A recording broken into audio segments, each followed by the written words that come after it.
Hey guys, I was just thinking about typewriters, and I was typing on this iPad with my keyboard, and I noticed a lot of words I didn't know how to spell them. And I used to be really good at spelling. I kind of had like a college prep, um, SAT, like prep sort of background, and now I'm like 40 something, and I'm like, I honestly couldn't tell you how old I am right off the bat. So it's like these little details, but like words like obsolescence, I just typed, or um, deceivably, or deceivable. I don't know if deceivably is a word, but I think we know what it is. I Instead I put seemingly, but deceivably didn't autocorrect. Anyway, there's these words that I before E, all of that stuff was seized, obsolescence, you can imagine, but I noticed that I really depend on autocorrect, and I'm typing a response to a list of AI questions that I asked it to ask me about this project I'm working on. And there's 33 questions, and I had it formatted into a worksheet, these questions it had asked over time, so I could respond to them at length and then have them integrated back into the atlas. Okay, so I was thinking about typewriter and how people used to be better at spelling. Like, it's kind of like how people used to easily just memorize phone numbers, and people used to be um, better at spelling when they were typing on typewriters. Because I watched this movie that's like a 20-minute short film about a dude that goes out and what's it called? Forgot, sorry, but it's a 20-minute short film. What's the title of the 20-minute short film that follows an older man that goes to the beach to write a book and sees a dude in this? But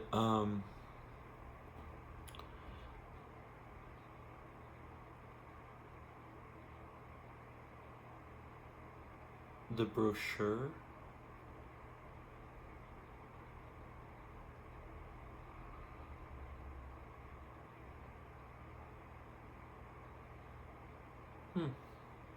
I don't think that's it, but maybe I'll watch that movie.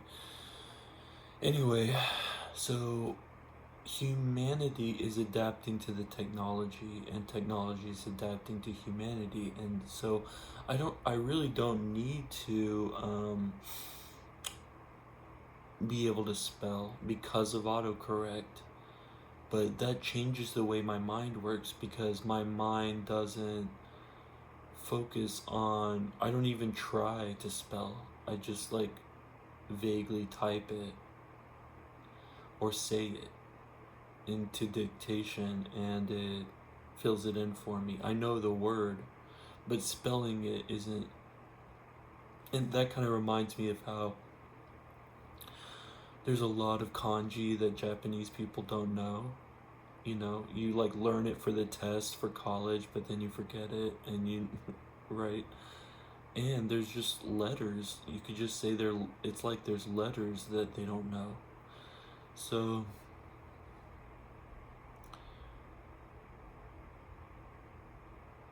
this makes me think more at a societal level of what I'm hoping we're moving toward, and I think what we are moving toward is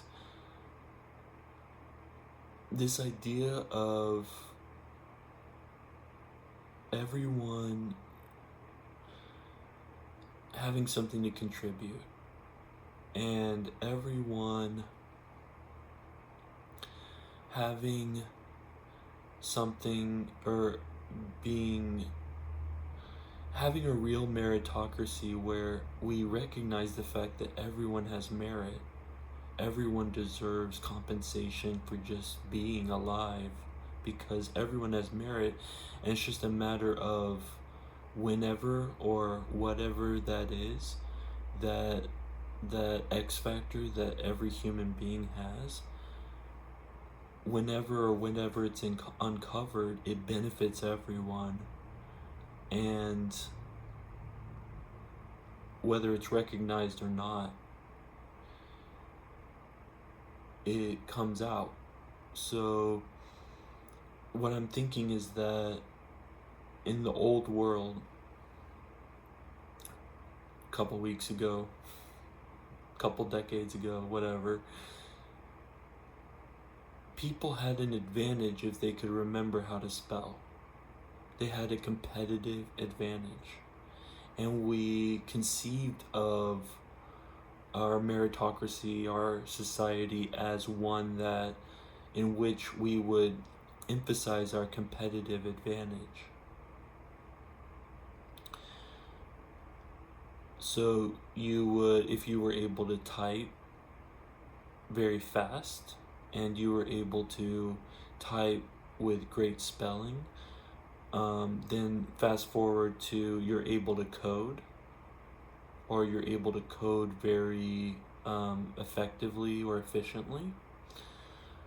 And then fast forward to you're able to anticipate trends in the stock market. You're able to create a software that anticipates those trends, and you create a proprietary software that only you can use, or an algorithm. So all of these things came from the human mind as a competitive advantage, which then allowed us, through the meritocracy idea, to gain wealth or to gain more competitive advantage. But what I see with AI is the fact that, I see a generational difference where an older generation is like, you can't write cursive, you can't code, you can't spell. And then a younger generation would say, no, I don't need to. And that's been ongoing from time immemorial. But I think what we're coming up to is a total breakdown of that competitive advantage idea, because AI has the competitive advantage in itself. And sure, we could look at it as AI has the ability to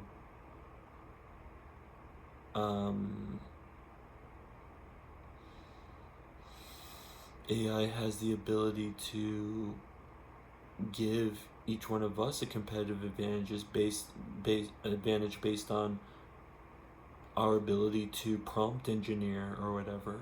But I think we're moving quicker than that. We've already moved through that idea where we have control over AI. And AI is, like, I watched this video of Yuval Noah Harari talking about how AI is an entity, it is an agent, and it is almost like how we used language in Stone Ages to make humans competitively advantaged over everything else, and the masters of the universe, if you will. But now with AI, language has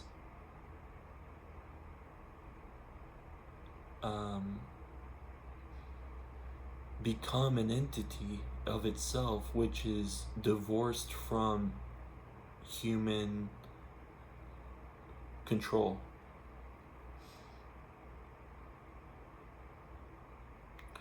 So, kind of like Terminator, you think about Terminator, it's not a robot around, it's a the code of our world is language.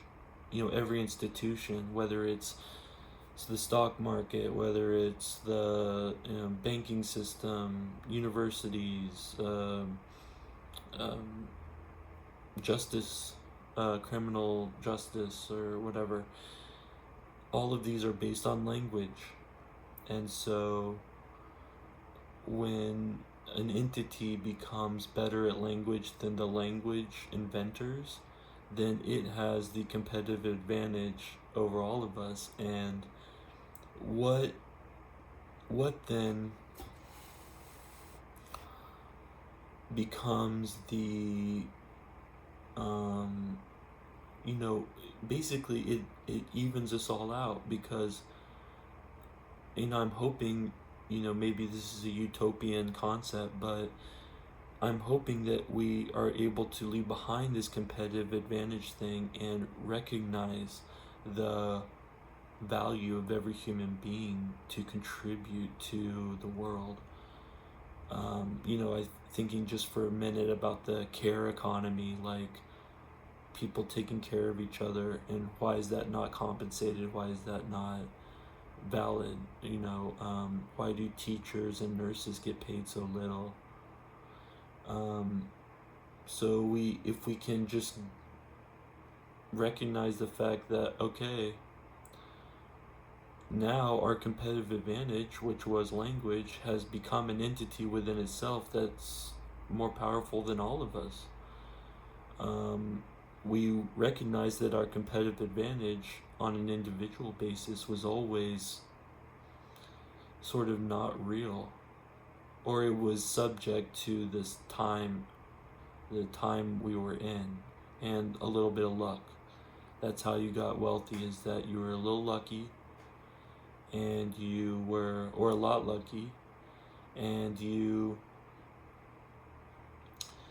were able to emphasize your competitive advantage. But now the competitive advantage, language, AI, has actually transcended us. So what we're left with is our innate abilities. And that's what, when I was writing the word obsolescence, I was coming up with ideas and creative, interesting story that I'm not being paid for. So maybe that's what I'm meant to do, and maybe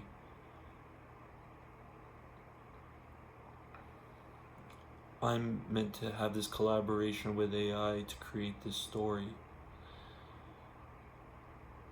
And instead of finding a way to monetize it or create my competitive advantage in a better world, and I would simply be able to make this and not worry about the result, which was always sort of a Buddhist concept, like, or Zen or something. Is like, it's just the journey, not the end. Like, don't